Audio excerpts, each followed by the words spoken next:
Welcome.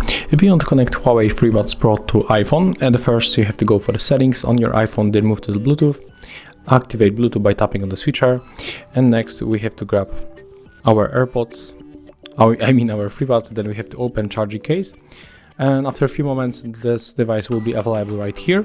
But if it is not going to happen, we have to use this button on the back of the charging case, on the edge of the charging case.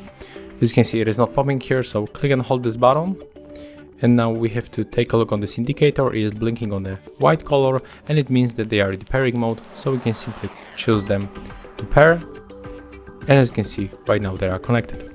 So that's how it looks. Thank you guys for watching. Leave thumbs ups, comments, and subscribe to our channel. See ya.